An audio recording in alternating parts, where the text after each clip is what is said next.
जी नाजरीन, मैं आपसे मुखातिब आ रहा हूँ चौधरी फजल रहमान, पाकिस्तानी ज़ेर कब्ज़ा जम्मू कश्मीर के ज़िला भिम्बर और उसकी तहसील समानी के इलाका निहाला मौज़िया में लमिया पट्टी के मकाम पर यहाँ मौजूद हैं राजा नसीर अहमद ख़ान। वो कुछ बताना चाहेंगे, तारुफ देंगे, अपनी वल्दियत बताएंगे। जी मैं राजा नसीर हूँ। वल्दियत मोहम्मद यकूब है। मैं नियाला का रहने वाला हूँ, लमिया पट्टी का। मेरे घर का मसला है, ये तारें जो बिजली की जा रही हैं, इसके लिए मैंने ये रिपोर्ट आपको दिया। ये इससे पहले मैं SDO साहब को, फिर SDM ये दिखाइएगा, ज़रा कैमरे की जानिब कीजिएगा। ये SDO SDM साहब को दी है, ये SDO को दी गई, SDM को दी गई, और ये SDO को 1 साल हो गया है। 1 साल हो गया। और साथ में SDM साहब ने मुझे बयान अल्फी के साथ दरख्वास्त डिमांड की थी, वो दे दी इन्होंने। और ये कह रहे हैं कि 1 साल हो गया। 1 साल में उन्होंने क्या कहा? और कुछ भी नहीं। जो 2 मरतबा 2 आदमी आए हैं, उन्होंने कहा कि हमारे पास कुछ भी नहीं है। इसका सियासी तौर पर हल है कि आप किसी से खंबा पोल ले लें तो हम आपको लगा देंगे, तारें ऊंची कर देंगे, ऊंची हो जाए। हाँ जी, वो ये बात कह रहे हैं। तो कुछ भी नहीं, 1 साल में कुछ भी नहीं है। तो मुझे दिन रात डर रहता है कि पता नहीं क्या होगा क्या नहीं। हम सहन में जा भी नहीं सकते। बिल्कुल, आप मौत की दहलीज पे मौजूद हैं।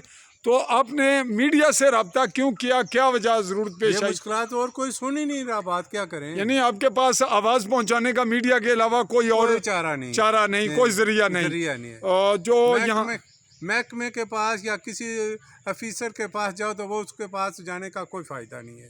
तो ये जो हमारे लोकल काउंसिलर बलदियाती यहाँ से बने हैं, उनका कोई सबको बता दिया है, वो भी मायूस किया उन्होंने। कोई भी नहीं। और MLA से तो वैसे ही हमें उम्मीद नहीं होती, उनसे तो मुलाकात ही मुमकिन नहीं हो सकती। वो कैसे मिले? फोन करेंगे तो फोन नहीं उठाते, पता नहीं कहाँ है। और अगर करें भी तो उनके जो आगे करते धरते हैं चमचे, वापस कर देते हैं, कहते हैं कि नहीं है, इधर मौजूद नहीं है। जी नाजरीन, ये आपने इनसे शिकायत सुनी और मैं मुखातिब आ रहा हूँ आपसे चौधरी फजल रहमान आली न्यूज़ के प्लेटफॉर्म से।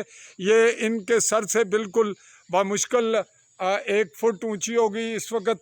और अगर ये भी जो ऊंची लकड़ की वजह है, ये लकड़, हाँ, वरना ये बिल्कुल इनके कंधे से भी नीचे आ रही है। यानी 4.5 से 5 फुट के फासले पे ये तार है। घर के अंदर आ ही नहीं सकते, रास्ता बंद है, रास्ता बंद है। और हम आपको ये तीनों के छत पर तारें दिखा रहे हैं और वो आप बिल्कुल साथ देख रहे हैं। हम आपको जूम करके दिखा रहे हैं, ये बिल्कुल ही साथ दीवार से गुजर रही हैं। और वो तो गुजरना दूर की बात है, ये रहा इनका सहन। हम आपको थोड़ा सा फासले से दिखा रहे हैं। ये देखें आप, ये इनकी रोड से एंट्री होगी इनके घर में और इनके घर के साथ ये यहाँ से गुजरेंगे। और अगर ये लकड़ गिर पड़ती है किसी तरह और किसी के कंधे से लग के उसी पे गिरती है तो फिर जान गई। और उसके बाद होगी बड़ी लंबी बातें और फिर हम सिर्फ ये कहेंगे जी अफसोस के इनका ये काम हो जाता। तो नाजरीन, ये सिलसिला हम हैंड ओवर कर रहे हैं एक्सियन भिम्बर, SDO समानी और SDM साहब समानी के हवाले के वो इस पे दें तवज्जो और इसकी अहमियत को रखें पेश नज़र। और इसके अलावा हम वकला हजरात जो समानी से हैं, इंसानी हकूक़ के लिए काम करने वाले इदारों में वकला और सहाफ़ी होते हैं और हम अपना सहाफ़ती रोल अदा करते हुए ये तमाम चीज़ ऑन एयर कर रहे हैं लमिया पट्टी के मकाम पे। जहाँ इससे पहले काम हुआ वो यहाँ से बिल्कुल फरलांग के करीब चौधरी मोहम्मद हुसैन, जिनके बेटे सुलेमान फजल रहमान वगैरह हैं, जहाँ खंबा सियासी बुनियादों पे चौधरी अनवारुल हक से मिला चौधरी मनीरुल्लाह एडवोकेट को और उनकी वसातत से यहाँ पहुँचा। और अगर खंबे लेने के लिए वज़ीर आज़म तक की अप्रोच करनी पड़ेगी तो फिर लोग ज़िंदा कैसे रहेंगे और उनकी लाइफ में ऐसे मामलात का हल क्या होगा? हम इसी को रिपोर्ट को लेकर के चलेंगे फिर SDM और SDO के पास।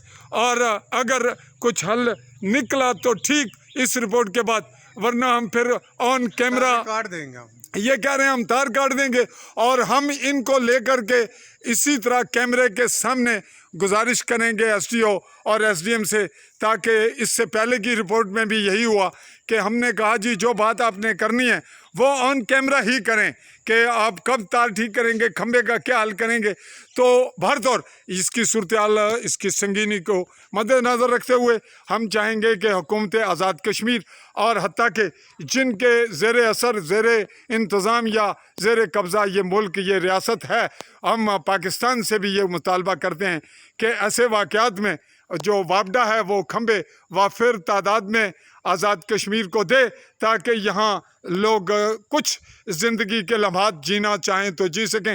ये बिल्कुल सहन के इस मौजूदगी में, इस बिल्कुल चंद फुट के फासले पे इस तार का हल किया जाए। इसी पे हम आज की अपनी रिपोर्ट कलेक्ट करते हुए आपसे चाहेंगे अगले मरले तक इजाज़त। अल्लाह हाफ़िज़।